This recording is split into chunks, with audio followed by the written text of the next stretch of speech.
Hey Earth, it's God's Comic Brad Stine, and this is a whole new series, a reaction video from the SNL star James Austin Johnson. A couple of years ago, a friend of mine sent me a podcast he was on where he mentions me and how I influenced his career, where his career has gone, where his life has gone, and how he saw where my career has gone. I asked him to come on my podcast. So far, it hasn't panned out, but I did want to commentate on things he said about me and about life in general, and hopefully it'll be interesting and I hope truthful. It's only meant to inspire, enlighten, and let you see that apparently I've actually influenced a few folks in my career. So please enjoy this reaction video with SNL star James Austin Johnson about me, God's Comic Brad Stine, and apparently my influence. Enjoy. Casey, you started on like the Christian comedy circuit? Yeah, well, it's not so much a circuit as just whatever stage is available and whatever mic is hot. But yeah, I was a teen Christian stand-up comedian from like 14 to 18. I probably performed maybe 15 or 20 times total. Well, what does that mean? Like what? Like so? What? So you would do? I don't know. I guess like churches, block parties, Christian colleges. I did a riverboat one time. I will say that he's right. There's not really a circuit. Remember that I was a professional stand-up comic since 1988. Now, when I started, I was in colleges. I did 180 colleges throughout a full 2 semesters, 1988 and 89 that year. And I did 180 colleges with 2 other comics, a guy by the name of Craig Anton, who ended up being an actor and was on a couple Disney channels, and also is a musician, very talented guy. He's now teacher in Georgia. I believe he teaches theater. And another comic, Emery, who went on to become an editor for projects, some I think Greg Giraldo comedy projects and others. He's a deeply committed atheist. He even had his own program called The Ardent Atheist. And I think does editing for Penn Jillette as well.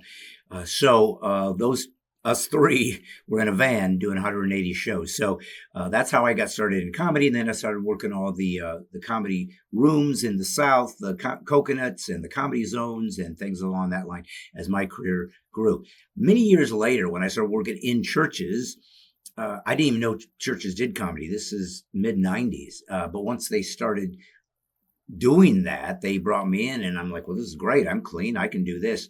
And I started working within the church community. There's no circuit. It's not like there's some kind of church circuit of people bringing in comics that are coming from one to the other every week. Doesn't exist. I wish it did. That'd be fun, but it doesn't. And so he's right. There really isn't a Christian comedy circuit, but there are definitely churches that bring comics in and have brought me in for years and still do, especially in my new ministry, which is really calling believers into a deeper relationship with Christ, into discipleship. So what was your comedy? Was your comedy at that time? I mean, I don't know. Maybe it still is. Yeah. Was it like? Are you telling Christian-y specific jokes, or is it just like you were clean? Like it wasn't like you were going to like a plumbers convention. You were like, hey, can you believe the new soldering stuff they have these days? Like, right. No, it's definitely in that clean zone. I mean, those are a lot of the comics that I grew up on were like conservative-ish, Christian-ish branded comedians. But like who is like my first love is this guy, and it's so strange because he's really changed, as a lot of the guys of that generation have changed over the course of the last 20 years or so. I was really into Brad Stine. That was probably the first comedian I was really into. Clearly, that took me by surprise. That came out of left field. So when you start as a comic, all you're trying to do is be funny. It's really hard to be funny. And to be funny in comedy clubs, where if you're not funny, they just fire you. There's no grace. It's not like in a church where you can be mediocre, talented person, but as long as you're doing it for the Lord, we're going to give you all the grace you need. So I learned in comedy clubs and nightclubs where you just have to be funny. But I was a Christian, so I didn't curse. I didn't do sex jokes. I was just trying to see, can I compete at the highest levels, at the improvs, at the funny bones, at the laugh stops, all the different places I used to work. Charlie Goodnight's I used to work at Governor's in Long Island as a headliner. Christian comedian. I just was clean and, more like a Brian Regan, where it's just trying to be funny and be clean, but that's it. Didn't really have any serious point of view outside of just seeing if I could get away with being funny. So you never think you're affecting anybody. And when I first started putting out my first comedy album that I was famous for, Put a Helmet On, that was really my launch into letting them know, you know what, I'm a Christian, I'm conservative, not Republican, conservative philosophically. But then again, if conservatism means pro-life, if conservatism means taking care of people's agency, wherever you come from, whoever you are, respecting that, but also respecting the sovereignty of your land, things along that line. I think these are all very biblical concepts. So from that regard, I'm conservative. And that also means that I allow people to disagree with me and to mock and ridicule me, because that's what free speech is. Everybody thinks they believe in free speech, but they don't. How do you know? They don't allow speech they hate to exist. And that proves they don't believe in free speech, because free speech doesn't have any value unless you're bringing in speech you hate. Then you truly believe in free speech. And that's where you really are a mature person and a strong person, because you're not affected by what others believe or disbelieve. Because if your belief system can be dissuaded because somebody disagrees with you, then you don't believe it. You should switch over and go join what you believe is true. But if it can withstand intellectual scrutiny, stand firm. You believe something strong. So when James Austin Johnson, a Saturday Night Live cast member, says I was his first love and the guy that got him into comedy, I was blindsided. I'd never heard that. And a friend of mine actually sent me the first video of him I'd heard of, where he was with David Spade and David Spade and Dana Carvey. They have their own podcast. And he mentioned me by name again. So I was shocked and humbled and grateful that I was able to inspire somebody. So when I saw him here again, I was like, wow, this is amazing. Right? I've never talked to somebody who's gone on to have a very successful career, more successful than mine. And I was their inspiration. So I was very curious to see what he might have to say about me. And here we go. He's got albums like Wussification, A Conservative Unleashed, Rebel Without a Curse. I was asked this question all the time. I heard the men around me asking the same question all the time as I was growing up. Why aren't there more Christian comedians? Oh, I heard Jeff Foxworthy converted to Christianity. That's cool. Hopefully he cleans up to that. At some point, I heard that comment morph into, why aren't there more conservative comedians?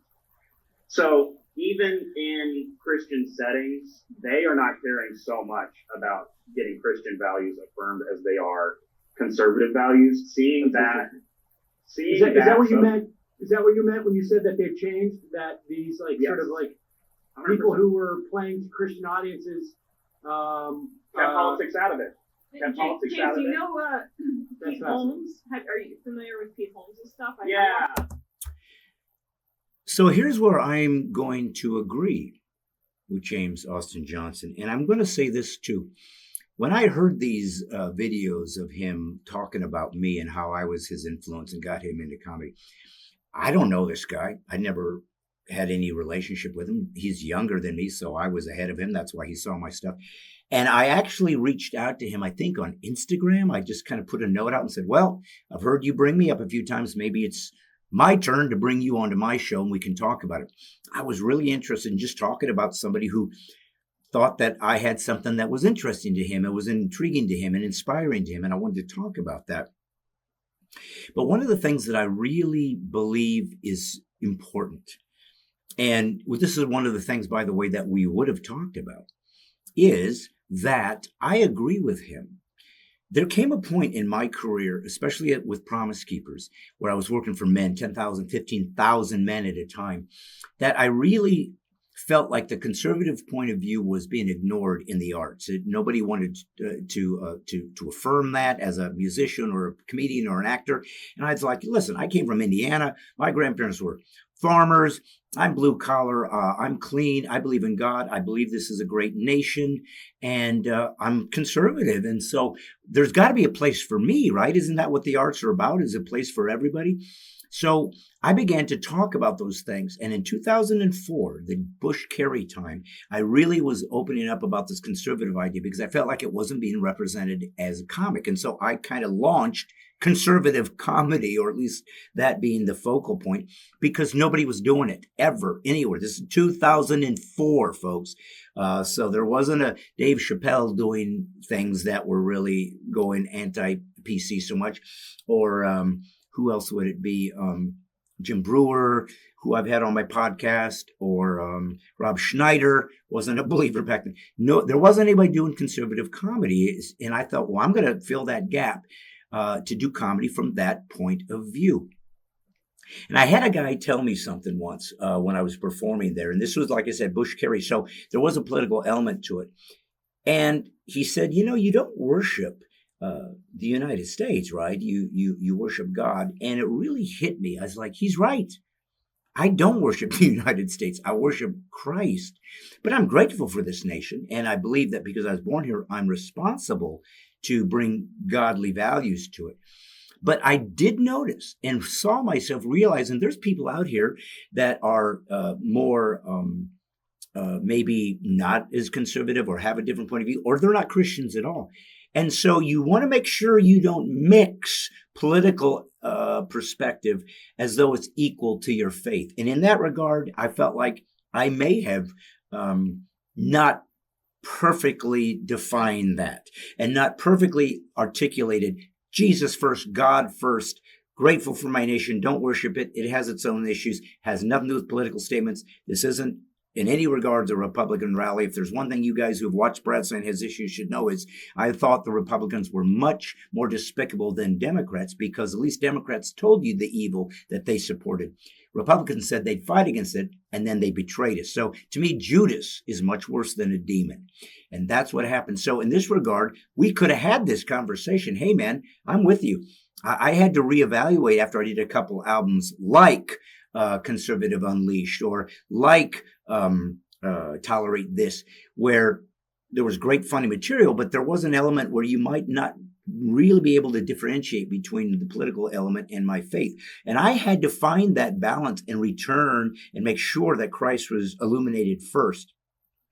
We could have talked about that, but he never agreed. He did respond to me. He was nice to me. He said, I wasn't trying to offend you in any ways, but he never would come on and allow us to have this conversation that could have been very productive. So that made me a little sad, but it is what it is. He gets to make his choices. I made mine. You're crashing a little bit. Yeah. Yeah, Pete Holmes is that's an interesting guy. Definitely when I was sort of getting out of church world, his podcast talked a lot about those themes about like extracting yourself from conservative spaces like that, and that was very, very helpful at the time. I need to introduce Sam. I just want to say real quick, I need to introduce Sam to Brad Stine, actually, because I think, Sam, you'll get a kick out of this guy. Because it is a lot of just right-wing comedy.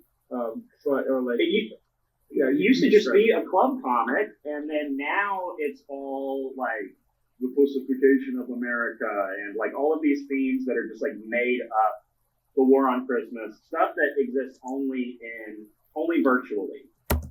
So that's something that I would disagree with. This war on Christmas that progressives said doesn't exist. We know for a fact, it was very clear, especially around the times that I was talking about these ideas, early 2000s, and maybe late into the 90s, that stores stopped saying Merry Christmas. They did. They were saying things like Happy Holidays. They wanted to make sure that they didn't emphasize one particular religious tradition over another. Now, you might think, well, isn't that a good thing? Shouldn't they be more fair-minded? And my joke about that was, look, the Christmas tree, the Christmas tinsel, the Santa Claus, the nativity scenes, the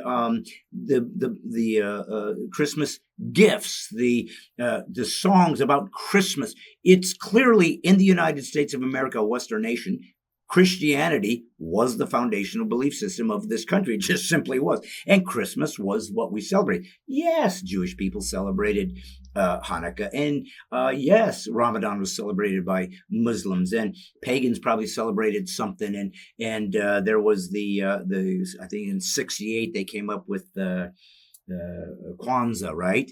So there are other ideas out there. But my point was this. Clearly, Christmas is where all the money is. Christmas movies are big box office, right, and have been. Christmas themed songs, Christmas about go get gifts. Nobody was doing it because of Kwanzaa. Nobody was out thinking I got to go buy gifts for Hanukkah. Maybe they give to each other, but nobody was doing it worldwide like Christmas. So when they stopped talking about Christmas, but still wanted to use the trappings of Christmas, trees and tinsel and claws and whatever, and we wanted you to spend money and leverage my holiday, which is about the birth of Jesus Christ, the single most important birth in human history, the most famous man in history, Christ, who was God. I just wanted to joke, as a comic's supposed to do, about your clear hypocrisy. You want to leverage my belief system, you want to make money off it, but we don't want to talk about it in case we offend people. As a comic, yeah, I'm going to mock and ridicule that. That's what makes comedy poignant. Only in the minds of people for many years. I only heard this in hushed tones at dinner conversations. Social media is where all of this codified and turned into an actual movement. I don't know what that means. Social media is where every actual movement is codified, including the progressives that say, let's go, I don't know, burn down Teslas now. I don't know, let's go riot and destroy things and crush things and burn things. And we'll all grab each other and go find out where to go together through social media. And we'll call it a peaceful protest and we'll get away with it. And they did. So to pretend that somehow a conservative perspective that is seen on social media, and that does not mean it can't be over magnified. I'm not saying that maybe sometimes it's not as accurate as it appears. I'll give you, I don't know, but everybody does it. So let's not pretend. And the progressives are really good at always selectively choosing a point of view that they think is evil and bigoted as being lionized, magnified, given weight. And their point of view, they always remove themselves from the cognitive bias. They always remove themselves from them leveraging the exact same thing and getting their point of view put out into the marketplace, as though since we're the good guys, whatever we do is good. Never to be scrutinized, never be judged. As a matter of fact, if you do, you're bigoted. I mean, guys, please, it can't get more fascist than that. That's the control of all aspects of the government and the dissemination of information. That's not hyperbole. That's what it means. So for the left to own the airwaves and have for so long and only get a leftist perspective and not see that, acknowledge that, or admit that is simply hypocrisy and a lack of self-awareness. So I don't care if you disagree with me or a conservative perspective, or you want to mock or ridicule it. You have a right as an American, if you're an American citizen, to say that all you want. I can handle it. I'm a big boy. I'm a Christ follower. I'm used to being hated because I believe in something that is true and eliminates other religions that believe they're true, and Christ said it's just me. So I have to accept those slings and arrows. But let's please not pretend like you guys don't have the exact same leverage and the exact same formulas happening in social media, and even more importantly, mainstream media for many, many years. Clearly, that's true. It was proven when X was bought by Elon Musk, and we saw all the emails, saw all the internal dialogue. That game is up. Of people. It's very strange. Like even Brad Stine performs a lot at these Promise Keepers conventions. If you're familiar, this is hotter in the 90s. But Promise Keepers is kind of a big group of dads who get together and promise not to masturbate. I worked 70 maybe Promise Keepers over the years, 2003, 4, 5, 8, 7, I mean tons and tons.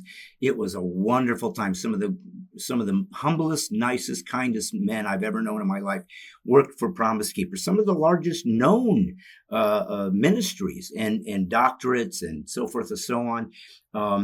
They were simply trying to say, be a man of God, stick to your commitment to Christ, be a great father, take care of your children, be a wonderful husband, be true and loyal to your wife, and promise to be honorable and ethical and moral. And I'm going to be honest with you, I was in, like I said, 50, 60, 70 events of Promise Keepers over the years, and I don't remember one sermon that was, let's all promise not to masturbate. Never existed. So in that, I'm a little sorry, James, that you would say that, because it's not true. And if you are a progressive now and you believe that you guys hold the truth, you should say so. So in that regard, that wasn't a true statement. And I'm sad you would caricature an event designed for men to try to hang on and be the best men they could be, and turn it into something so crass.